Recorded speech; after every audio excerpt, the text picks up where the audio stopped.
in the Age of AI, the show for leaders who want real results, not more noise. Join Emmanuel Rose as he helps business builders turn AI from a confusing add-on into a practical advantage with clearer messaging, stronger trust, and smarter systems. If you felt a shift happening in real time, you're not imagining it. In the agentic pivot, Emmanuel calls it the move from experimenting with AI to building with it, so it supports your team, your brand, and your growth. Let's get into it.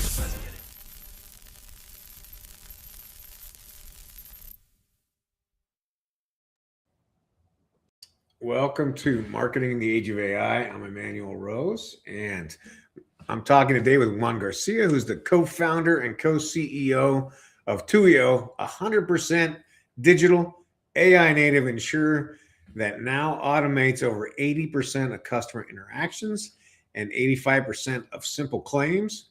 Juan blends design thinking with product and growth discipline, and he helped scale Tuyo from a garage startup to a multi-million euro business backed by major investors. We'll focus on how AI is being used to rebuild trust, which is a new idea, drive unit economics, and what marketers should be communicating as those systems scale. Woo! That's exciting. You're like bleeding edge, doing the thing we're all talking about. So congratulations on that, Juan. Thank you. That was a great introduction.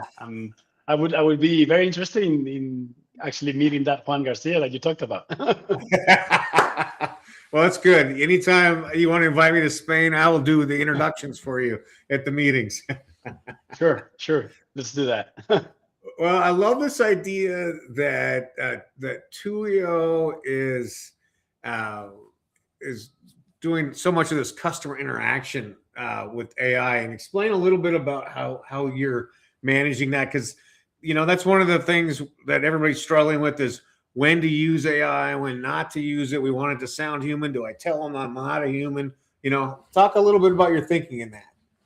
Yeah, we started around mid 2023 with when the first ChatGPT 3.0 was released. There wasn't even the web interaction layer. It was just like the API layer, and we started dabbling into it because at the time we were only a few of us in the company. We were like 10 to 15 of us, and we were growing so fast and we were struggling to actually respond to our customers. And that's a really bad thing if you're an insurer, that not being able to actually tell your customer, answer your customers' questions. And then we started dabbling into it, and then we had this text interaction from the very beginning because our customers were more used to WhatsApp and the like instead of calling us. So we started building this text agent that we call Leia, because of Princess Leia. That's how geeky my co-founders are. But yeah, we started building that, and we started dabbling into it, and we thought there was a lot of engineering at that point, because the agents, the technology was great, but it wasn't as great as it is today. So there was a lot of architecture to build around hallucinations and small context windows and all that fun stuff. But what we saw is that because of the consistency of the replies, because of how fast the technology was replying, and we were getting around 15 to 20% more NPS points than the average conversation that we would get from a human agent. I was like, that was a big eureka moment. It's like, so maybe customers don't really care too much if they reply in time with a bit of empathy and the correct answer, if you're a machine or a person. And that was a big aha moment for us. And because at the beginning we were a bit troubled about releasing that agent into the wild, because like, are people going to like it? Are they going to hate it? Will they be? Because we all know all these IVRs that we are forced to talk with when we call our banks, and most of us hate it. I'm sure there's people that like it, but most of us hate it. So we were a bit troubled, and there was a little uncertainty on what was going to happen when we finally released it. And the initial interactions were great. We obviously didn't release it for all the different topics that we were seeing. So what we did is we built this database on the different topics that we had seen the last 3 to 6 months. Our customers continuously ask us about. And we only release the agent, for some of them, we started like about 30% of the customer interaction that we got, and we started increasing it when we were more confident that it was actually replying what it should reply. Love it. There's certain things that we don't let it deal with. For example, anything with about payments or we are now starting our claims, but at the time we didn't want the agent to do claims either, because those two were, from our understanding, very critical for the customer. So we'd rather at that point, um, our customer success agents deal with with our customers. But now what the tenure is, we are still very wary of the agent dealing with customers' payments. So we don't dabble into that. That's always managed by a person. But claims, for example, we do proactive communication about the status of your claim, on how we see the claim progressing. When you ask us about the claim, then the initial reply is done by Leia now. So we progress a little bit. We weren't as ambitious at the very beginning. We just wanted to prove the technology and to give the best possible answers. Yeah. And then we started deploying it to more and more topics. And now, as you said, it's like around 80 to 85% of our customer interactions by text are just dealt with by Leia. Wow. I mean, I think there's a real case study and probably a spin-off product just in that, right? Well, I guess more company. I mean, that's how most companies are starting to dabble in AI. I don't know about most, but well, a lot. Yes, some the companies ones are that, doing that. Yes, the ones that are actually dabbling into Gen AI are doing it to automate customer interactions. In that sense, customer success interactions. We were just lucky that we saw it. We saw it as a huge need for us in around 3 years ago. We started earlier than most, just because of our need, right? So now we're doing other things, automating other more core processes in the company. But that's how we started. That was our initial AI product. Yeah. And then what markets are you actually selling into right now? We're still in Spain. We want to do it we want to build a great company in Spain, and then about this time next year we'll probably be in another 2 or 3 markets around Southern Europe. We did double. We started at homeowners insurance, and now we do term life, we do pets, and we do auto as well. So we increased our product base, and then now we will increase our market reach. Yeah, I love it. Well, so tell me about the kind of the core of who is coming to find you and do business with you in this highly digital setup that you have going. Right. We started in 2021. We had this realization that there is this customer segment that's grossly underserved, at least in Spain, in most countries as well, which is the younger generations. And I don't mean younger as in 20-year-olds. The younger can be from 20 to 50. And we're not even rigid. We define this younger generation as digitally savvy generations. And we have customers that are 70 or even 80. Sure. They just need to be used to consume content through Netflix, to buy groceries on Amazon or any other, and just being digitally aware and being used to dabble into the self-service side of things. Yeah. So we saw that at least in Spain, most of insurance was still a broker-based business where you had to actually call or go in person to someone to just get a price, right? Which is something that's really so behind at the time was so behind the times, where we just used to go on the internet and just get prices for everything, not insurance, not in Spain. So we saw that. We then saw on the other side, we saw in the industry, when you were looking at the different age cohorts of the established companies, you saw that 60 and above, these customers were really, really profitable for these companies. But then when you were looking at the cohorts of 60 and below, most of the times their combined ratio, which is their expense ratio plus their claim ratio, was above 100. So for each customer, the unit economics of these customers were negative. It's like, so maybe we don't have a model for these customers because they're just unprofitable. So we started thinking like how we can make this undesirable, and between brackets, obviously, and desirable customer, how can we make it profitable? So we started looking at the way they behaved. As I said, they were very online. They compared a lot. They went to websites like Trustpilot to see reviews.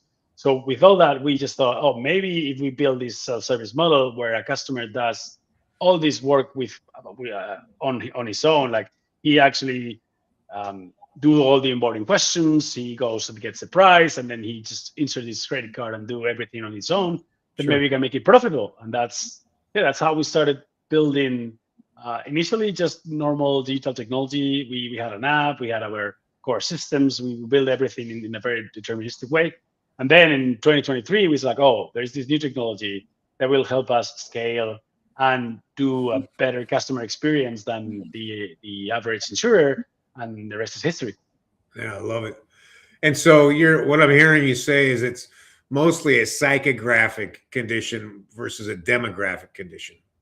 It is indeed. We wherever I talk about our customers, I always say like younger generations, 20 to 55. But the reality is that anybody that just has it's on the internet can buy our insurance, because it's not so different that just to going on Amazon and buying books or buying a new PC. It's the same. Something you got to check off your list, right? Yeah. It's the same thing. We designed a product that's very easy to understand. It's a little bit monolithic, so there's not a lot of options. So you don't have to.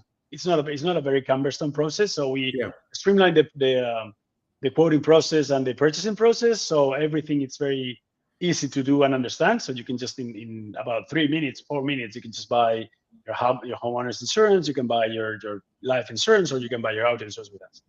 Now, if I was your marketing director in the U.S., I would say we probably have a pretty healthy budget for Facebook ads. Now, Yes. is that how you guys are doing? Is on Facebook, or what's your primary lead gen strategy? Our primary lead gen is, and it's always been Google search, which is another little bit of an attack right now, but still Google search. The thing about insurance is that you only have a window of about 2 months whenever you can actually make a customer switch, because in the rest of the year, nobody really wants to care about their insurance unless they have a claim, which they care about their insurer, but in a bad way. So since most people have already an existing policy, either homeowners or car insurance, you need to convince them to switch. So you only have that opportunity in 2 months. So we try to focus on people that are in market. At least that's how we started. We were a small team, small company. So you cannot splurge a lot of in your branding efforts. So we were at the very beginning very focused on bottom of the funnel, and that's search for you. That's the whenever someone is looking for, give me the cheapest homeowners insurance or the best homeowners insurance, or which one is not the worst, or which one doesn't suck. So that's something that someone that's in market, right? That's very easy the signal is there. So you just need to put your best foot forward and just try to sell to those people. It's true that now we've moved on to a bit of more of a middle of the funnel and a top of the funnel, and we do a lot of Facebook ads for that, especially for middle of the funnel. We do a lot of retargeting with Facebook, and we're now doing a lot of YouTube and demand gen for top of the funnel. Just we take this amazing ad about when we launched car insurance, which is my hometown is Oviedo. It's a little town here in the north of Spain. So we were lucky enough that we were in talks with them, and then they let us do Gymkhana, like the old Ken Block Gymkhanas in Oviedo. So we take this car racing around Oviedo with nobody else around, and it was a great experience. And now we're getting a lot of we're doing a lot of effort with those assets. Love that. And then what about what's happening on the generative engine optimization or answer engine optimization side for you? So we're doing a lot in that area. So CEO, when we started, obviously it wasn't already one game in a way, because you have the Mafres and you have the big companies. They have all the authority. Just competing with them in CEO it was very hard for a small company like us. Just getting that domain authority, it was going to be a nightmare, right? So we kind of like deprioritize that for like more normal search marketing. But with GEO, the playing field is more level because it's new for everybody, right? So we started about 6 to 8 months ago. We started seeing on our UTMs, we started seeing that the ChatGPT UTM was growing even 100% month over month. So like, oh, Yeah, there's love something that. here, right? We started seeing something, and we put this questionnaire whenever you contracted your policy with us. You got a questionnaire. It's like, oh, how did you get to know us? And we started seeing that even more people than that were telling us, oh, God, I just get to know you by ChatGPT, and it's like, oh, and now ChatGPT is about 20% of our new customers. This tell us that they just know us about from LLMs, ChatGPT, Cloud Perplexity.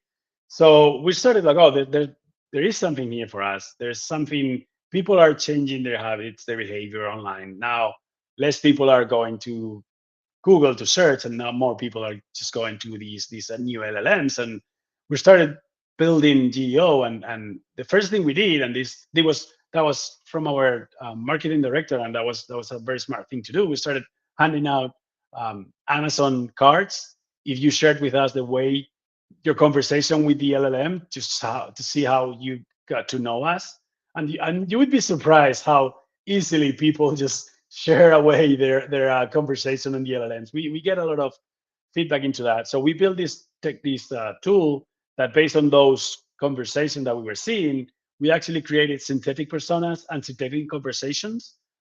Basically, it's customer personas made real. We built those personas. Now we are about 19 different personas of different typologies of customers that look for us on LLMs. And then for each one of those, we get 9 to 10 prompts that actually are synthetic from all the different conversations that we got from those Amazon cards. And what we do is with this tool that we built, we actually hit the LLMs, the LLM engines to see how they are replying to that and how we are showing up, right? So we then start building either blog posts, or we start contacting different websites that are showing up in those results. So we do more of traditional CEO work, but only geared towards GEO. I love it. And I love the synthetic personalities. And I think it's an amazing takeaway for anybody who's listening to this, is that to build those ICPs into conversational chats so that you can start to understand more deeply about them. Right, because what we saw is that on Google you would only have like a 3 keyword search, and it's like, oh, best homeowners insurance, or best car insurance, or best insurance in Madrid. But what you start seeing when you're focusing on LLMs is that the actual prompts are very deep and very long and more relating to the persona. For example, the way a new expat living in Madrid looking for tenants insurance is totally different to someone that has 2 properties and they're just looking to renters insurance and see how their tenants can buy renter insurance, right? So, or a new family moving into Madrid just bought a new house and they wanna be protected and have 2 kids and yada yada. So the way they search are more it's more in relation to who they are rather than the actual topic they're searching. So that's how that's the insight that we got and why we built this tool that we have. Again, deeply psychographic, right? So that's cool. Very sophisticated. Love it. Well, what's next on your product roadmap, and how do people, if they're living in Spain, get in touch with you? Those are the last 2 questions. Right. So you can find us on tuio.com, tuio.com. We are about to we will really be releasing travel insurance because we think that's a great feeder for people, younger people, not so young people, but people that have an already established relationship with a different insurer to get to know our whole ecosystem. Because travel insurance, I mean, we all travel around a lot, so and not always we do have a year-long travel insurance. So that's the thinking behind that product, is that, oh, maybe when these people just get their travel insurance through us, they get to know our whole ecosystem. When they're thinking, oh, my car insurance is up for renewal, or my homeowner's insurance is up for renewal, it's like, oh, I met this cool company called Tuyo, and they had great prices, they had great product, they had great interaction. So maybe I just go and switch my insurance with them. So that's another marketing tool that we're using, but still profitable, right? So that's the next product we'll be releasing. With that, we will make homeowners, term life, car, and pet health, and then travel. And around this time next year, we should be getting ready for international launch, probably somewhere in Southern Europe. We will be looking at Italy, maybe France, but we see a gap of an existing company like us in Southern Europe, and that's probably what we want to build. We want to build Southern Europe insurance champion. I love it. Well, it sounds like a great roadmap and a good product, and I want to congratulate you on such a great concept and putting it into action. Thank you. Yeah, I mean, I appreciate you taking some time to explain it to us. And when you guys decide you want to come to the U.S., look me up. I want to help you with that release. Sure, we'll take up your word, and thank you for having us. All right, Juan Garcia, thank you so much. And I'm going to reach out to you in a few months and see what else is going on in your world. So thanks for spending time with me. Sure. Yeah, what a great reminder of ICPs and building those ICPs into caricatures in your projects and your custom GPTs. So that's a great takeaway from the show today. Hope you enjoyed the conversation I had with Juan Garcia from Tuyo, the 100% digital AI native insurer, and great use cases for customer service and even some lightweight claims adjustment, and the way that they titrated in the chatbot so that they were getting good results and then continuing to layer on complexity to the actions it's taking. I hope you enjoyed it. I hope that you spend some time today with your favorite LLM and that you grasp back 3 or 4 hours a week from your work week, and that with that time you continue to upskill, that you spend it with your friends and family, and that you get outside into nature, away from the screens. This is Emmanuel Rose, Marketing in the Age of AI. Thanks for listening to Marketing in the Age of AI. Be sure to subscribe wherever you heard this podcast so you never miss a future episode. Your copy of Authentic Marketing in the Age of AI is available at Amazon.com or EmmanuelRose.com. You can also connect with Emmanuel on LinkedIn. Thanks again for listening.